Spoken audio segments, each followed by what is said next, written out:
Raul, bem-vindo ao canal do Viciado em Luta. Seguinte, só pra mostrar que não é um robô. Oi? Mais um vídeo teórico pro canal. Seguinte, os vídeos teóricos eles podem ser feitos a qualquer momento, mas normalmente eu tenho que ter algum motivo, algum bom motivo pra trazer um vídeo teórico. E eu normalmente eu cito alguma coisa num vídeo de algo que geraria muita discussão e penso, cara, se eu falar toda hora isso, eu vou perder muito tempo. É melhor eu deixar de lado essas discussões, tendo um vídeo aprofundado do tema e eu só referenciar. Eu tenho outro vídeo sobre cage luta. Na verdade, eu poderia até, eu não penso em necessariamente fazer uma série, uma playlist sobre coisas envolvendo cage luta, mas existe muitos vídeos que eu poderia preparar que abarca tal tema. Eu vou fazer sobre cage ring. O que é o cage ring? O cage ring ligado ao cage luta ligado à localização no combate. O que é cage luta? O cage luta consiste na noção e entendimento das questões abstratas e práticas de um combate. Olha, tem um vídeo extremamente denso que eu falo sobre o assunto. Eu não vou ficar discutindo muito, mas eu tenho que referenciar. Então não é um momento de ser aprofundado novamente, não se há necessidade. Para a finalidade de recordação, o cage luta é relacionado à inteligência sinestésica, que relaciona com outras inteligências, dentro da teoria de Howard Gardner. Eu tô confundindo, eu tava lendo os quadrinhos novo do Lanterna Verde há uma ou 2 semanas atrás. Meu Deus, que gafe. Se trata de uma inteligência corporal. Tanto que é chamado de corporal sinestésica. O cage de luta. Você pensa, um jogador de futebol precisa ter cage de luta para ser um bom futebolista? Não precisa. Um nadador profissional, ele precisa ter cage de luta para ganhar uma competição de sua modalidade? Não precisa. O que acontece? O lutador, esses esportistas, atletas, que eles têm essa necessidade, também treinadores, eles têm uma coisa que é importante, um dos componentes da inteligência corporal sinestésica é consciência corporal. É saber usar o próprio corpo e saber fazer uso do corpo de modo que esteja dentro da técnica daquele determinado assunto e se torne mais eficiente. O cage de luta é uma parte da inteligência corporal sinestésica que se aprofunda em combate. A gente tem a parte teórica e prática, como aprofundado anteriormente no meu outro vídeo. O que é cage ring? Cage ring, ring e K é um elemento do cage de luta. Fight e K. As pessoas falam muito, mas nunca formalizado. Eu acho que meu vídeo é a primeira tentativa de formalizar o que se entende como cage de luta. É mais citado na gringa, tanto que eu falo que não é muito abordado no nosso país, e por falta de formalização muito frequentemente confundido com o cage de luta. As pessoas às vezes usam, o cage ring é a inteligência do cara para se portar em combate, essas coisas. Não, na verdade isso é o cage de luta. Como não existe formalização, dá pra falar que não existe cage de luta e tudo é cage ring. Você pode dar um outro nome, você pode. Como não há formalização, não há definição, tá liberado tudo. É pra se falar de qualquer maneira? Não é. Então, já que a gente vai aproveitar que esse nome existe, consiste no cage de luta focado na localização espacial, sabendo se posicionar e forçar o posicionamento do adversário para diferentes finalidades. Eu vou aprofundar isso um pouco mais à frente, mas é o cage de luta que se relaciona ao espaço, o espaço que o circunda, tanto você como seu oponente. Vai ser abordado uma questão de combate, de esporte de combate, luta, arte marcial, e também sobre defesa pessoal, que aí é muito mais aprofundado. Esse conceito é muito mais aprofundado, é muito mais detalhado, é muito mais desenvolvido do que no esporte de combate, na arte marcial, tipo, muito mais mesmo. O que é apresentado como o cage ring é frequentemente associado a combates esportivos, em que é um ringue e não objetos inesperados. Ai, caco de vidro no chão! Se bem que teve uma luta do UFC que tinha era um prego ou era uma farpa? Que tinha atravessado a lona e um cara pisou. Não lembro. Ah, tem uma lata. Ah, tem tijolo. Ah, tem um paralelepípedo. A pessoa bateu a cabeça. É tipo... Você não vai ter objeto inesperado. É um ringue livre. Que a única interferência externa que possa se pensar é o árbitro, que pode parar o combate se as coisas ficarem complicadas. Havendo que é chamado centro de ringue, que é o espaço livre, e cordas, grades, que é um espaço limitado onde o lutador pode abusar das vantagens e desvantagens oferecidas por diferentes posições. Fora do combate esportivo é altamente explorado em defesa pessoal, sabendo usar todo e qualquer recurso e aproveitando que o espaço possa oferecer a possibilidade de defender com segurança é mais assegurada. Isso daqui é o que a gente pode definir como o cage ring. É o cage de espaço, cage de luta de espaço. É uma forma de ser entendida. Como desenvolver? Ué, que luz foi essa? Aqui na tela, estranho. Como desenvolver o cage ring? Para desenvolver é necessário estar ciente das vantagens e desvantagens de cada região do ringue. Falando do combate esportivo, entender sobre a direção que os lutadores se movem. É desenvolvido a partir do entendimento, o saber se defender em regiões perigosas do ringue. Uma região muito perigosa que é falado é os cantos das cordas, né? Que você não pode ir para trás, você não tem para onde fugir, tu vai ser esmurrado de cima a baixo. Você sabe se defender nessa posição, você sabe o que fazer nessa situação, você sabe como reverter isso.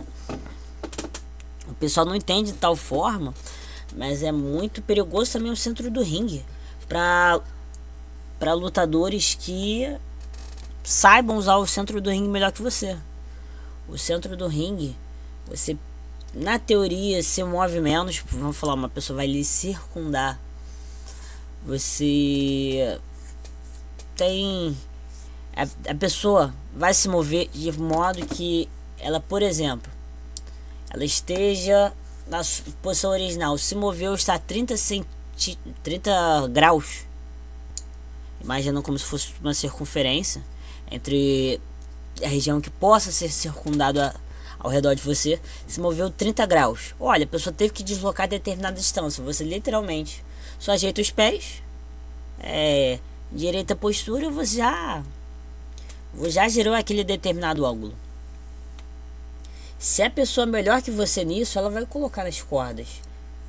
E às vezes as cordas é ótimo para chamar para armadilha. A pessoa acha que está encurralando, às vezes ela pode estar caindo numa armadilha. Tem muito de considerar os cantos como região ruim, o que realmente não é uma região muito vantajosa, e o centro como bom. É bem relativo. Saber explorar regiões vantajosas do ringue, de modo que tenha vantagem no combate. Se você é uma pessoa mais móvel, você se colocar nas cordas, a pessoa tenta acompanhar e você sai das cordas, a pessoa se posicionou mal e ficou nas cordas, você soube aproveitar as diferentes vantagens e desvantagens de diferentes regiões. É bem importante e interessante. Saber punir lutadores que se movam sem consciência, colocando em má posição e o aproveitando. E também saber fazer com que ele se mova de modo que possa ser punido. Isso eu referencio muito, eu também referencio muitos lutadores. É engraçado, o maior motivo de eu ter pensado em fazer esse vídeo de cage ring é que o que ocorre, um lutador que usa muito bem essa ideia de cage ring, no MMA é o lutador do UFC, da Fight Nerds, o Maurício Huff. Cara, no strike o cara é fenomenal. O cara é bizarro de bom. Ele se mostra muito bom nessa questão de cage ring. Não sei se é se desenvolvido ativamente ou é inconscientemente, mas eu acho que tem muito de pensado conscientemente. Quando você vê o nocaute que ele fez no King Green, que eu fiz vídeo recentemente, ele não queria que o cara se movesse em direção à mão da frente. Ele queria que o cara se movesse em direção à mão de trás. Ele, quando tem um nocaute, ele finta com a mão da frente, o cara dá mais para trás para dar a distância perfeita para aquele chute rodado. Aqui. Só um instante, vou espirrar. Isso é um exemplo muito bom. O que ocorre? Existem regiões vantajosas e desvantajosas. É como eu falo para as pessoas, o importante é você ser bom em tudo. Você pode ter uma especialidade, mas você não pode ser ruim. Você pode ser necessariamente ruim em outra coisa. O que acontece? Se você quer ganhar, se a pessoa inesperadamente é boa em algo mais do que você não pode ficar numa situação que você tem que sair da sua zona de conforto e você ser horrível. Não é possível, não é permitido. Se você quer ter vitória, você não pode fazer isso. Você não pode se permitir ser ruim. Você tem que ser bom em tudo. Você pode ser melhor em uma coisa, ser bonzinho, boazinho em alguma coisa, mas o importante é ser excelente em algo. O que acontece? As pessoas só sabem lutar em uma determinada situação. E da mesma forma que você tem o seu cage ring e a pessoa tem que ter o seu, esse negócio pode ser revertido. Saber explorar regiões vantajosas feito pelo oponente, então você vai ter que saber se defender em regiões perigosas. Vamos ver. Cara, eu não consigo lembrar agora de cabeça um dos muitos combates que eu trouxe para o canal. Mas teve um lutador que eu trazia um tempo atrás no canal. Era, se eu lembro bem, ele luta lá em Minas Gerais. Chacal. É isso aqui no Brasil. Lucas Chacal. Cara, ele é um lutador de longa muito bem. Até onde eu lembro, ele no centro do ringue é muito bom. Ele era um ótimo lutador de longa, mas na curta ele não era tão bom assim. E quando ele era pressionado nos cantos do ringue, cara, ele não se dava tão bem. Eu conseguia sair, mas não se dava tão bem. Era uma coisa que eu falava no canal, sobretudo quando é mais difícil para brasileiro assim, ainda mais uma pessoa que possa ter espaço para evoluir, crescer na carreira. Eu tento falar muito coisas possam ser melhoradas, coisas que já estão muito boas. Eu faço o processo inverso para o adversário. É só fazer uma engenharia reversa dessa engenharia reversa, que é a minha análise. O que acontece? Eu sempre falava, não, até as últimas lutas, teve a derrota dele, teve a luta posterior. Até essas lutas, tipo, eu tinha falado os combates antes, não parecia ter menor evolução nessa parte. O cara não ficou melhor em lutar nos cantos. E aquilo é um conselho. Se não quer seguir, tudo bem. A pessoa tem sua equipe. A pessoa tem suas próprias escolhas. Ninguém é obrigado a nada. Mas o que acontece? Se você não é bom se defender em determinada região, é melhor você aprender a ser, né? É muito complicado. É muito complicado. Eu vou ser sincero, nesse combate do Lucas, por exemplo, o combate que ele perdeu, na minha opinião, ele não perdeu por conta de QI de ringue superior. QI de luta espacial superior. O que acontece é que existia diferença de medida entre os lutadores. Quando está nesse nível mais elementar, nesse nível mais iniciante do combate, é muito volátil. É muito volátil. Então, é possível que características físicas sejam mais determinantes do que o comum. Você vai ver uma luta profissional, cara, era Fundora, O cara é o maior campeão do peso médio, era meio médio. Cara, o cara era gigante e esculachou o adversário. Cara, aquilo ali era covardia. Uma característica física foi determinante. Você pensa um poder de nocaute. Cara, Saul Canelo Álvares, ele subiu de muitas categorias para tentar ganhar mais cinturões. Teve um adversário que ele afundou o osso na região do globo ocular do adversário. Ele fraturou a órbita ocular do adversário, se eu me lembro bem.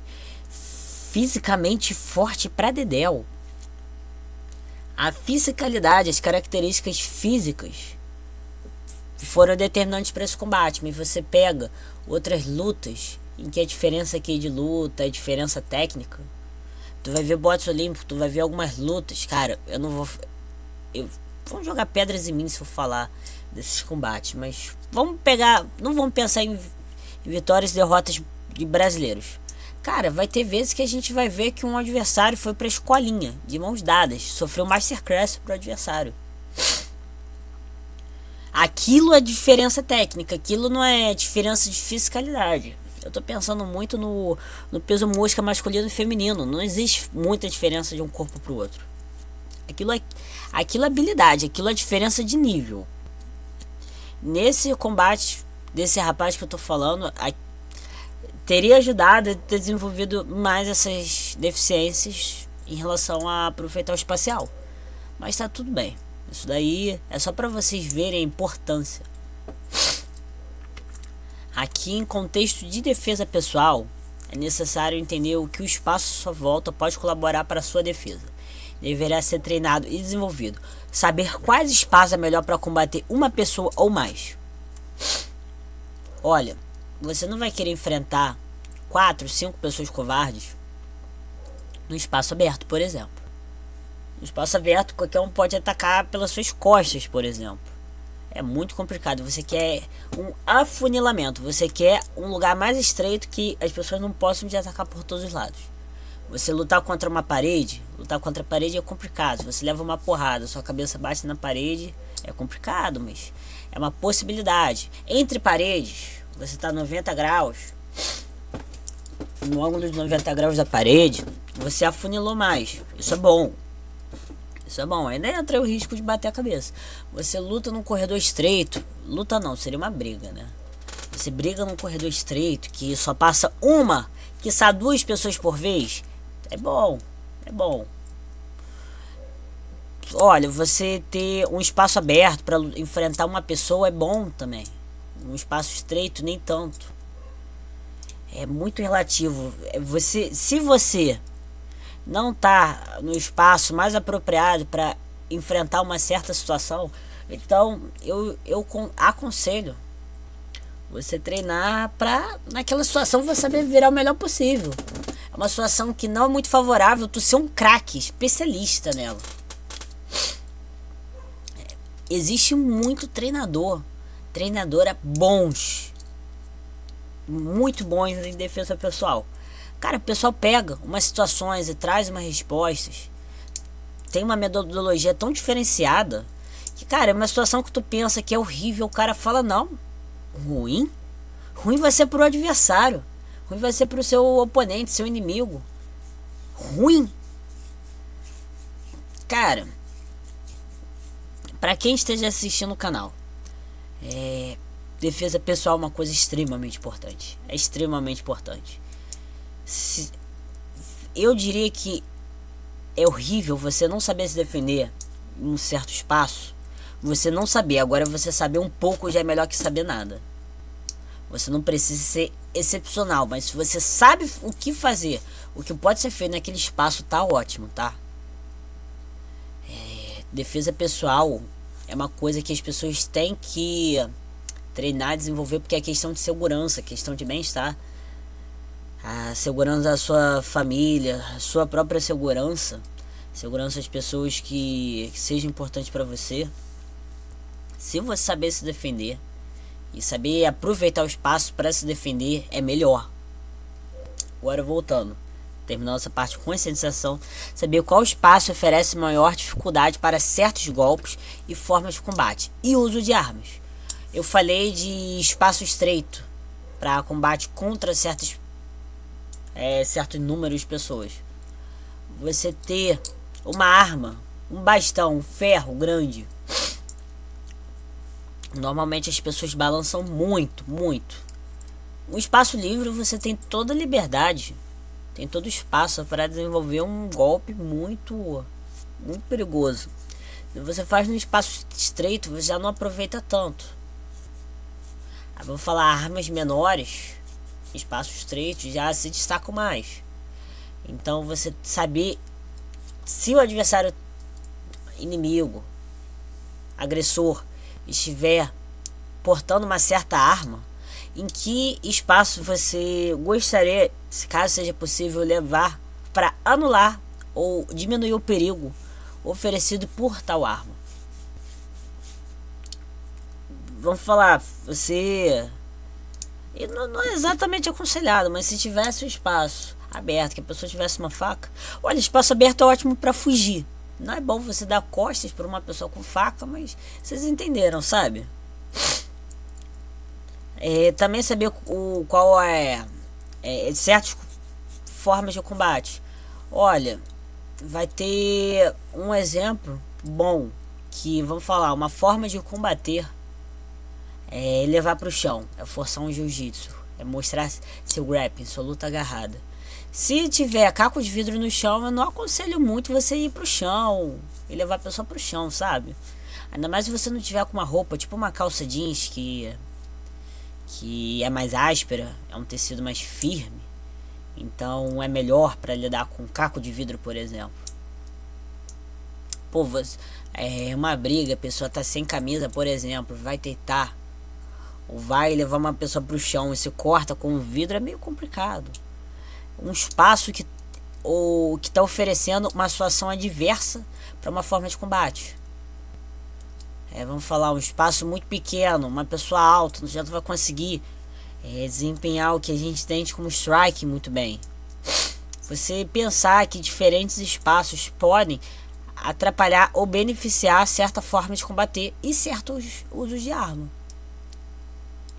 Saber quais melhores rotas de fuga, vamos falar. Você tem um espaço em que você está em risco, você está oferecendo risco.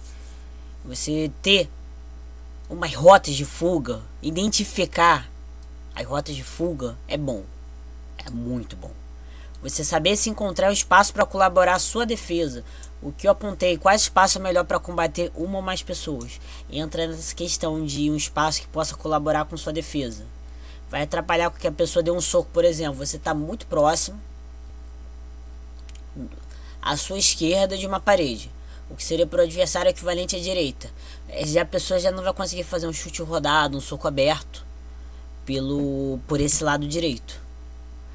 Já colaborou um pouco para a defesa. Você tem possibilidade de agressões menores. Você pensar, tá cheio de caco de vidro no chão, já vai colaborar para uma pessoa que tem uma luta agarrada desenvolvida pensar em não fazer com que o combate seja para o chão. Um espaço aberto para lutar contra uma pessoa, um espaço fechado para lutar contra múltiplas pessoas e por aí vai. Saber se há chance de haver uma ou mais pessoas hostis para colocar sua vida em risco. Vamos falar, uma pessoa vai te abordar para fazer um assalto. Você revida e vamos falar, tô munheco maluco de porrada.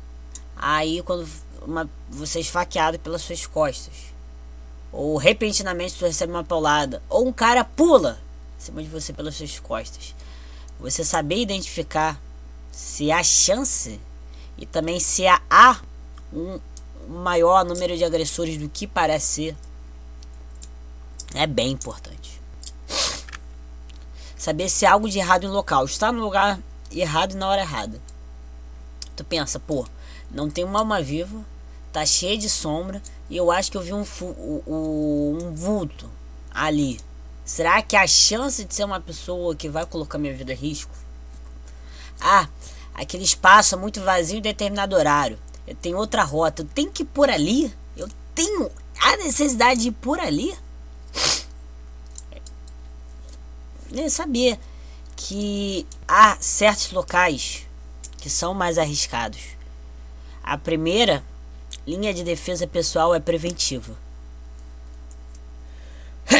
Você saber prevenir o risco,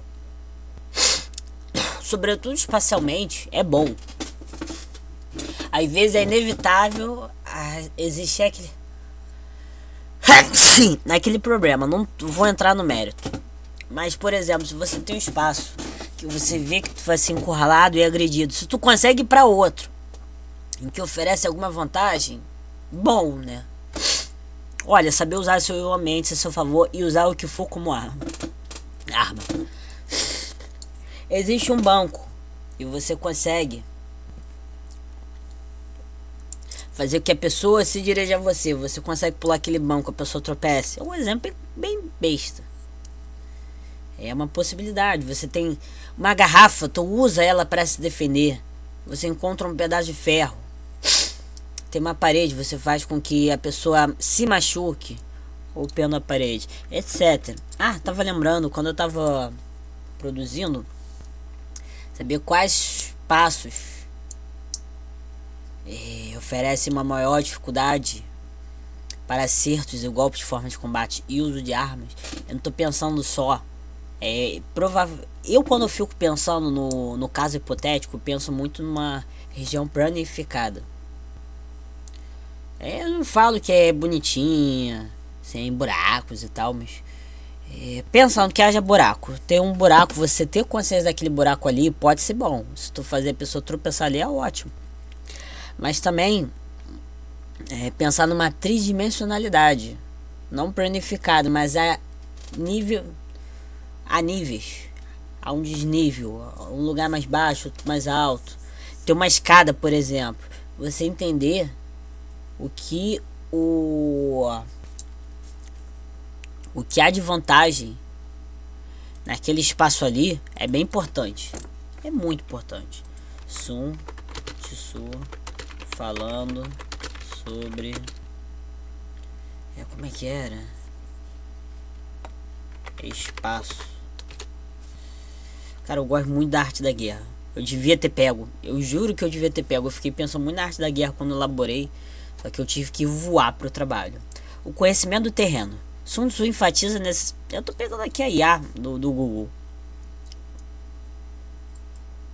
Espaços que se reúnem sobre... Tá. Volta. Sun Tzu enfatiza a necessidade de um general conhecer o terreno, incluindo montanhas, florestas, rios e outras características que possam influenciar a batalha. Acredito que esse conhecimento é fundamental para planejar estratégias eficazes. Olha, vamos falar de uma defesa pessoal, uma situação de defesa pessoal. Você conseguir trazer uma mini estratégia já é bom, tá?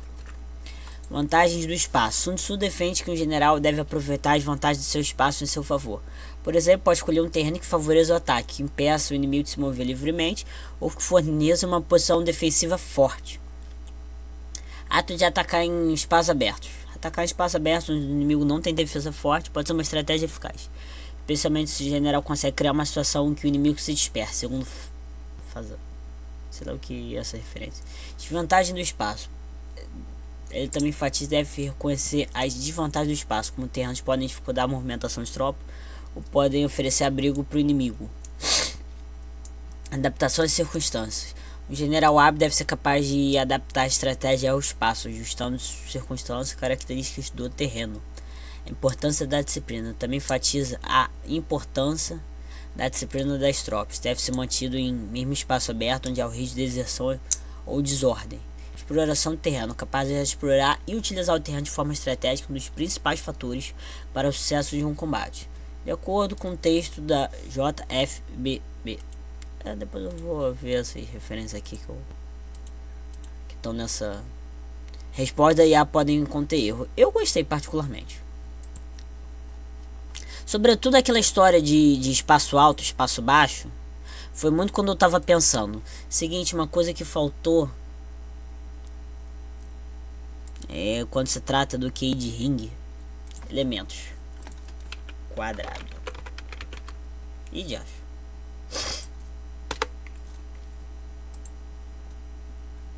Vamos colocar. Eu queria que... Não, na verdade, vamos voltar aqui. Quadrado. Adição rápida. Pronto. Era isso que eu queria. Onde acho? Volto.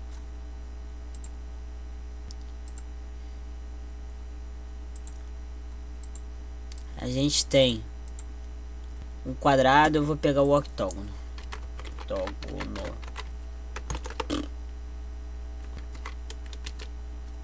O diacho tem cor, cacete.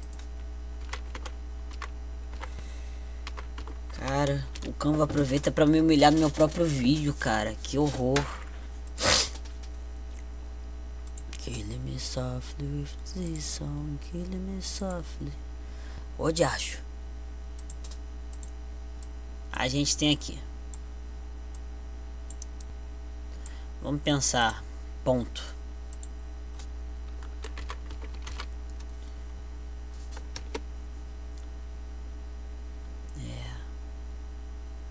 Um ponto. O diacho. Cara, é muita humilhação. É muita humilhação. Olha, vamos pegar aqui.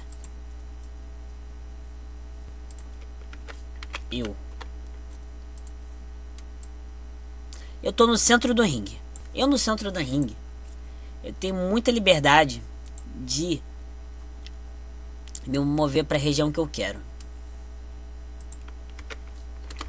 Seja ir para as cordas ou aproveitar o centro do ringue. E temos... Deixa eu pegar uma seta.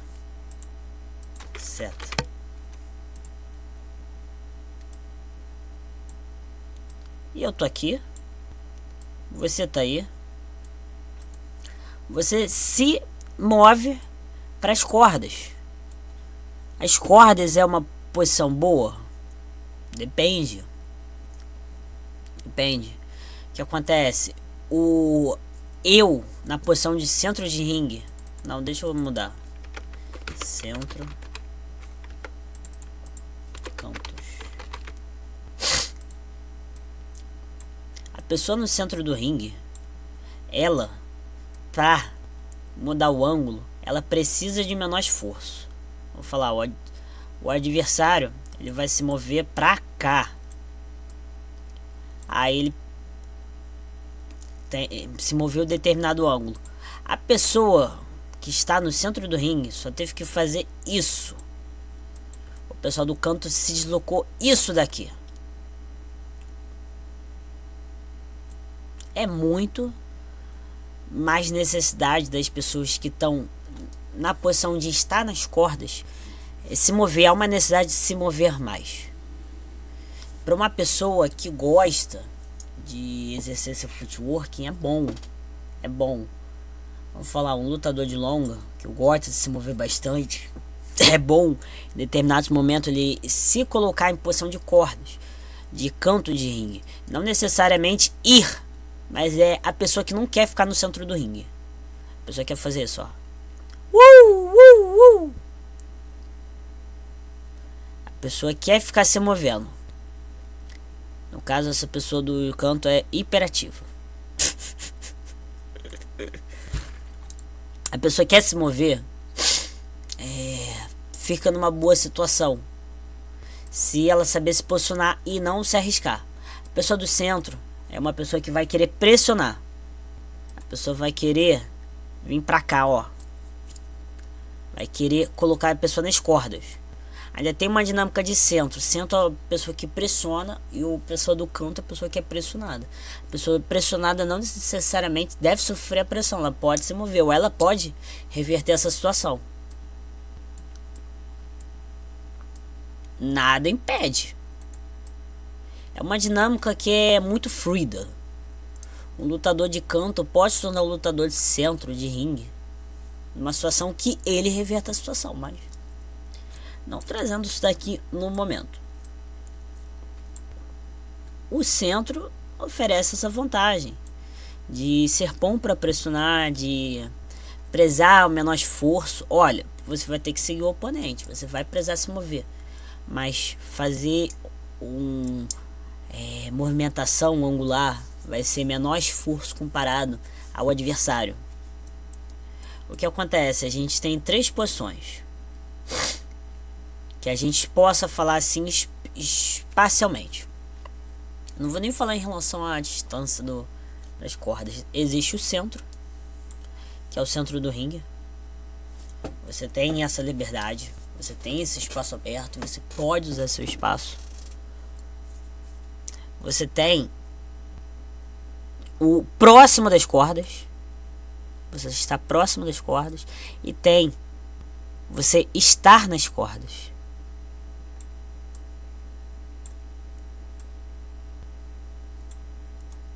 O que acontece? Aqui ainda é muito complicado. Aqui ainda é muito complicado. Você não pode se mover muito para trás. Pode. Se você está aqui, você pode se mover para as cordas, mas é muito complicado. Você não tem essa liberdade do centro do ringue, da posição espacial do centro do ringue, de ficar se movendo defensivamente para trás. Você vai ter que ir para frente, aguentar porrada ou se mover lateralmente. Aí o que acontece? O adversário é muito bom de dar soco cruzado à mão da frente. Você vai querer andar em direção à mão de trás. O cara tem mão muito rápida e lança uma quantidade frenética de golpes retos. Aí no finalzinho ele tenta um cruzado com a mão de trás. Tu pode tentar se mover em direção à mão da frente ou pendular por baixo da mão de trás. É uma posição que, para você buscar o combate da curta, é muito bom, é vantajoso, porque não tem pra onde fugir. A curta, no centro do ringue é complicado, porque a pessoa pode dar para trás. Aí a curta distância já vira média, talvez já vire longa. Quando você tá nos cantos, é mais fácil. A pessoa na corda não tem como sair dessa situação de buscar uma maior distância, sair dessa situação de eu não tenho como fugir da curta distância. A pessoa que está à frente da pessoa das cordas pode. É complicado. Você tem também aqui a posição do centro.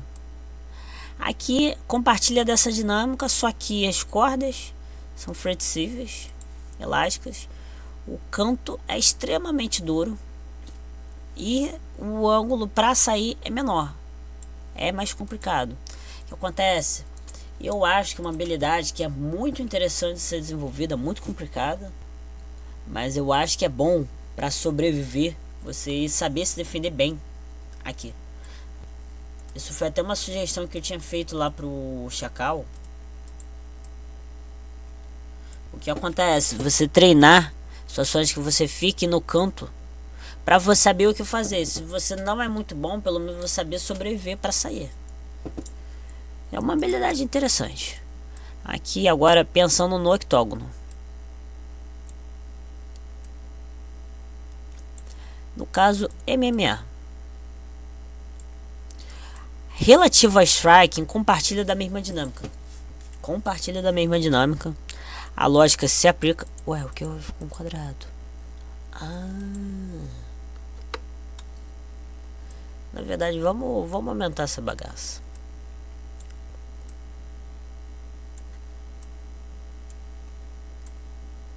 O que acontece? A nível de striking se mantém.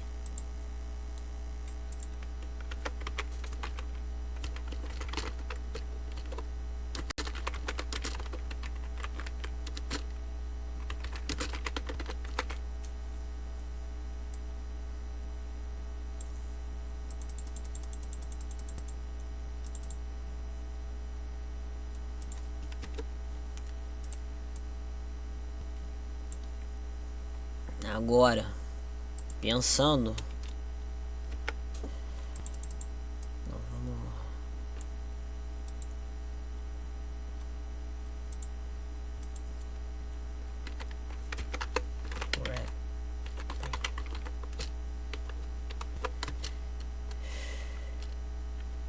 aí muda bastante.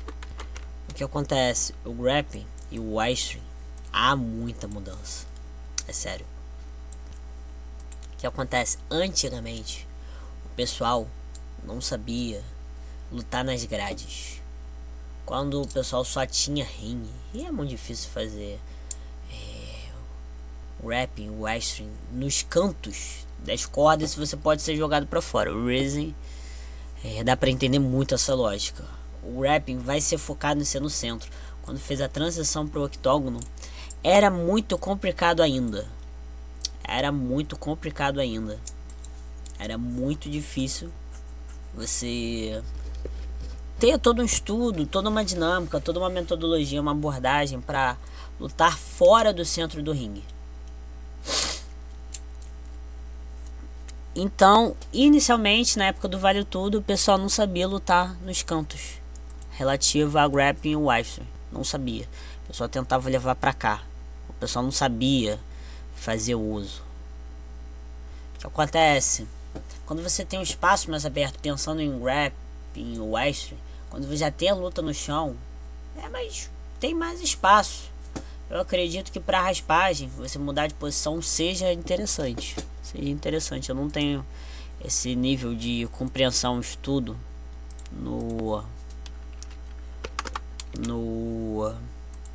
na questão de grappling, então eu não posso falar, mas para mim parece um tanto lógico.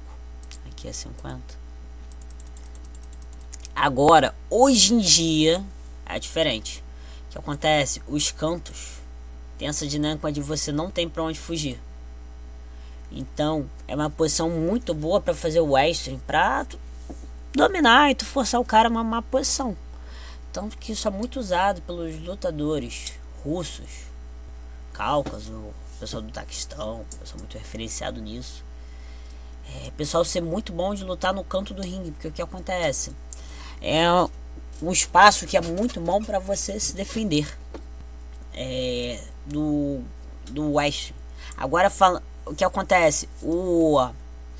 Falando sobre o wrestling, quando você tá no centro, cara, tu leva a pessoa pro chão, não tem espaço atrás, então a defesa tem que ser extremamente afiada, tem que ser muitíssimo afiada. Se não tá afiado, lascou. É muito complicado. É muito papum. Ou vai ou não vai. Ou a pessoa pode conseguir andar e ir até pros cantos. O que acontece? O canto do ringue é excepcionalmente bom para você se defender de quedas. Não, pera. O diacho.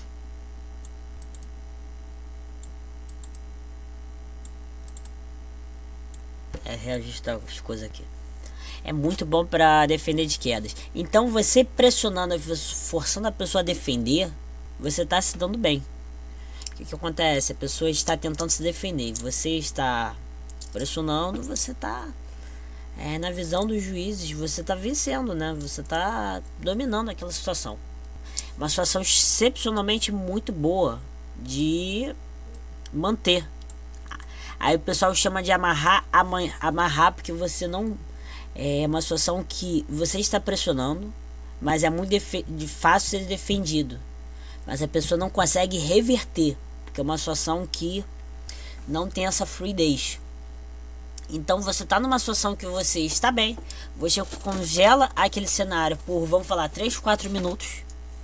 E você passou 3, 4 minutos se dando bem. É uma situação intrigante. Ou as pessoas têm que melhorar o cage ring para não se colocar nas cordas, ou tem que se pensar em como reverter essa situação. Existe um mar de possibilidades. Eu não quero entrar nesse mérito. Relativo a grappling, olha, o grappling no chão faz-se influência, pode-se usar recurso para tentar se reposicionar, mas é muito determinante no wrestling, no grappling menos. Mas de vez em quando as pessoas criativas conseguem aproveitar do espaço. Eu acho bem interessante. Eu não vou fazer o espaço que aprofunda o tema da defesa pessoal, porque existe trilhares de exemplos. A gente poderia pensar retângulo. Não. Vamos tentar essa daqui. A gente poderia pensar. Deixa eu ver se eu consigo. Não, eu queria. Hoje acho. Tá bom, tá bom, tá bom. Ah. Putz, grila. Na hora que eu ia mexer. Cruzes. Retângulo. Retângulo.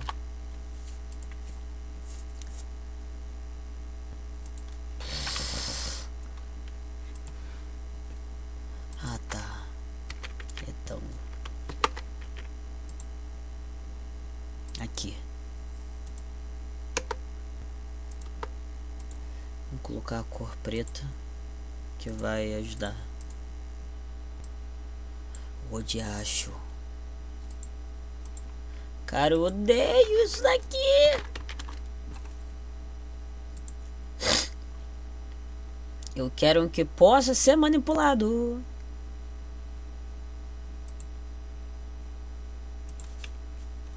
Que possa ser manipulado. Tudo. Formas. Vamos falar um que podia ser um espaço mais estreito, como se fosse um corredor.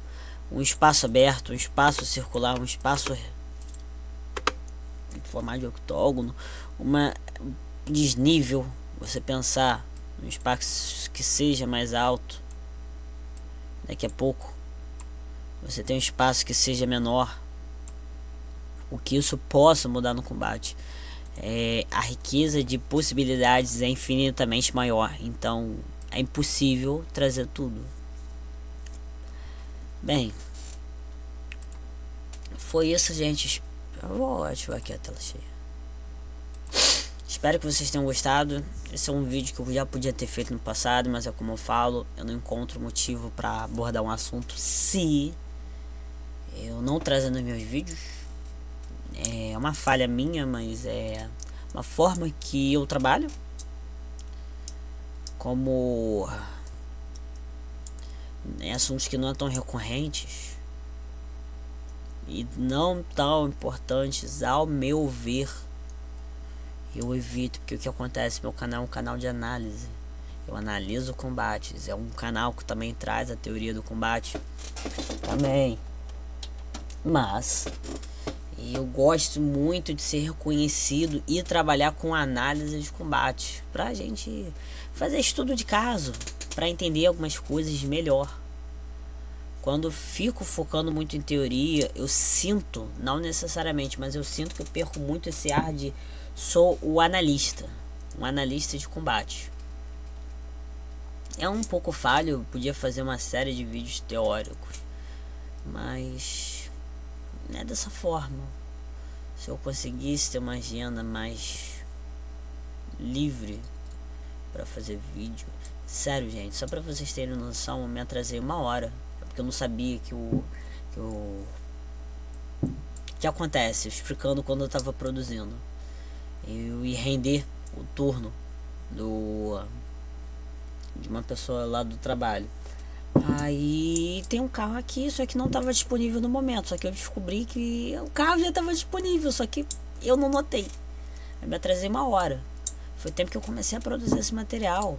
Aí eu cheguei 3h30 da manhã e eu tinha que acordar 10. Aí eu pensei, pauleira. Só fui dormir às 4. E na verdade me ligaram às 8. Então mal dormi, pelo amor de Deus. É muito complicado. Eu estou gravando esse vídeo só para vocês terem noção. Eu comecei 2 da manhã e é quase 3. É tipo, eu não tenho tempo para gravar. Eu não tenho tempo para gravar esses vídeos. Se eu tivesse um pouco mais tempo livre, eu conseguisse ter mais agenda, eu poderia trazer mais essas coisas, mas infelizmente é o momento. É o momento, tem momentos que eu tô mais livre, tem momentos que eu tô menos livre. Faz parte. Isso não é necessariamente ruim. Pelo menos eu tô trazendo o assunto. Espero que vocês tenham gostado. Não deixe de curtir, compartilhar, comentar e se inscrever. Eu também fiz esse vídeo muito para dar um oi para minha mãe que tá viajando, para ela lembrar do focinho do filho mais velho. Espero que vocês tenham gostado. Não deixe de curtir, compartilhar e comentar. Raul.